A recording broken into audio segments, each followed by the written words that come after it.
Hi, my name is Kevin Kresh. I'm here today with Yukon Charlie's talking about how to replace a binding on your snowshoe. As you may know, throughout the lifetime of your snowshoe, your binding can wear out. Fortunately, we offer a replacement kit, so you only have to replace the binding, and you don't have to buy a brand spanking new set of snowshoes. So, if your binding is damaged and needs to be replaced, the first step is to remove the binding, which you can simply do by drilling out the rivets on the bottom of the crampon. Once you have the binding removed, the snowshoe will look like this, and you'll still have the axle across the snowshoe. So with the replacement kit, you're sent 5 main components: the binding, the traction plate, the axle retention plate, the crampon, and then the anti-balling plate.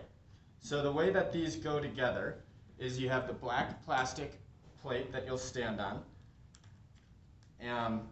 The tabs of the binding for the toe cap will be slid into the binding. The plastic plate will go on top of that and sandwich the 2 tabs in between the plastic plate and the binding. And then the axle retention plate will go on the bottom. It's important to note that the side with the 3 holes will go towards the rear. Once you have this set up, you can simply take the anti-balling plate and place it underneath the crampon and set the snowshoe on top of the crampon. You'll then take the binding and put that on top of the axle, and you'll sandwich the axle between the crampon and the axle retention plate. Once you have this system set up, I typically like to take the screws and just slide them through to get everything lined up. It's important to put one of the washers on the top of the screw so that the washer is hitting the plastic plate.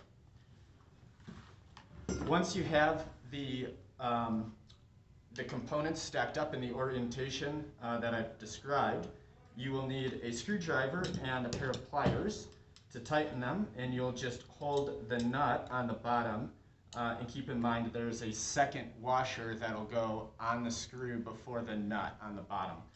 And then you'll just take your screwdriver and your pliers and get your nuts and bolts tightened up, and you are good to go and hit the trails.